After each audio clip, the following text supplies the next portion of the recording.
नमस्कार मित्रांनो, मी तुमचा सहकारी मित्र भूमेश आणि BK भूमेशमध्ये तुमचं मनातून सर्वांचं स्वागत. मित्रांनो, 22 एप्रिल या दिवशी एक पहलगाममध्ये, जम्मू काश्मीरमध्ये पहलगाम हे एक पर्यटकांसाठी चांगलं उत्तम असं स्थळ आहे. त्या ठिकाणी जो काही भ्याड हल्ला झाला, त्या भ्याड हल्ल्यामध्ये जवळपास त्या ठिकाणी 28 ते 30 लोकांना आपला जीव गमवावा लागला आणि या हल्ल्यानंतर देशामध्ये सगळी शोककळा पसरली. मित्रांनो, ह्या सगळ्या हल्ल्यामध्ये जे काही तिथल्या पर्यटकांना मारल्या गेलं, त्या पर्यटकांना त्यांचा धर्म विचारला गेला आणि त्या धर्म विचारल्यानंतर त्यांना मारलं.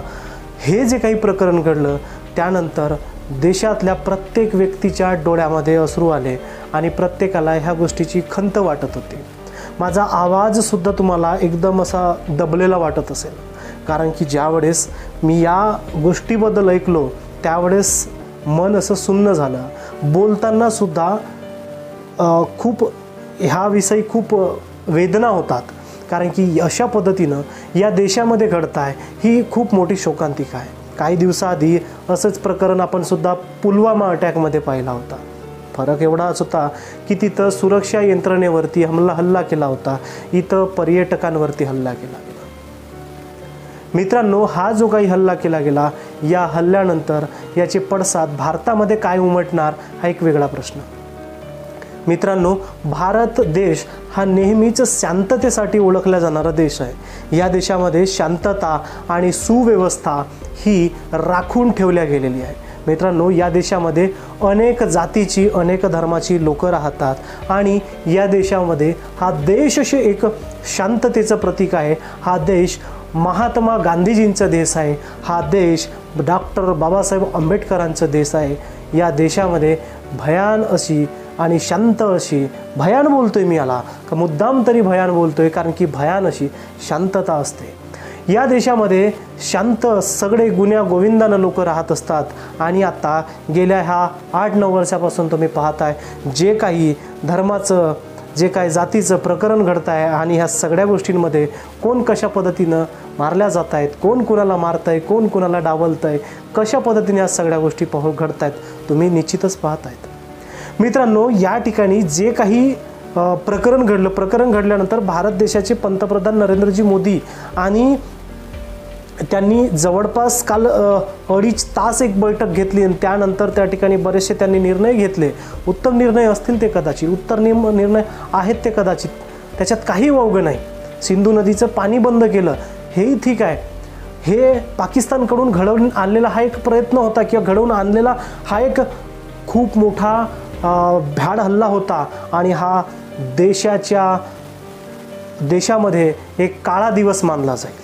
मित्रांनो, ह्या सगळ्या प्रकरणांमध्ये कोण याला जबाबदार आहे, कशा पद्धतीनं जबाबदार आहे हे समजून घेणं फार महत्त्वाचं आहे. मित्रांनो, ह्या सगळ्या प्रकरणांमध्ये तुमची बाजू कोण मांडताय आणि तुम्हाला सावरत कोण आहे हे समजून घेणं अत्यंत महत्त्वाचं आहे. मित्रांनो, यांनी आता ह्या भ्याड हल्ल्यानंतर जे काही पडसाद देशामध्ये पडतील, याचा जो परिणाम देशामध्ये पडेल याचा 2 लोकांना फायदा होतो. एक तर त्या लोकांना, ज्या लोकांना खरोखर हे हल्ला घडवून आणायचा होता ना, काहीतरी त्याचा उद्देश होता. दुसरं की जे लोक तुमच्या धर्माचं, तुमच्या नावाचं राजकारण करतात आणि तुम्हाला झेंडे घेऊन उभे करतात त्यांच्यासाठी.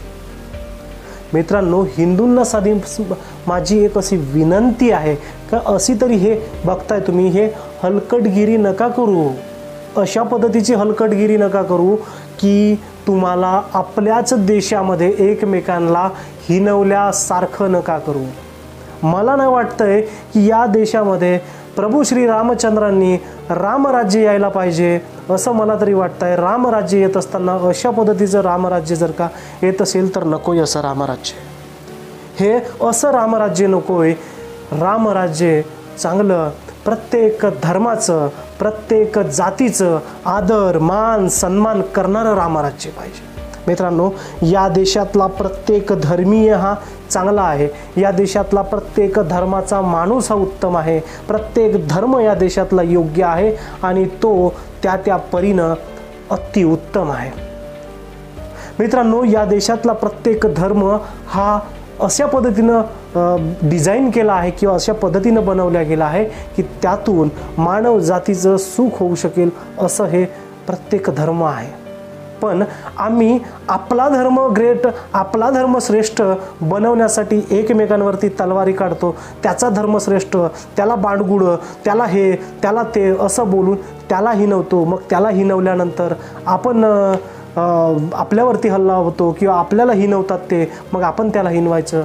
असं सगळं हे जे काही प्रकरण चाललं आहे आणि हेच फक्त तुमच्याकडून अपेक्षा केली जाते साल्याऊ त्यांच्याकडून, आणि त्यांना हेच पाहिजे आहे तुमच्याकडून. हे समजून घेणं अत्यंत महत्त्वाचं आहे. ह्या हल्ल्याचं कुणीही समर्थन करू शकत नाही, कुणीच समर्थन करू शकत नाही. आपल्या चॅनलच्या माध्यमातून सुद्धा आपण या अशा पद्धतीच्या हल्ल्याचं कधीच समर्थन करत नाही.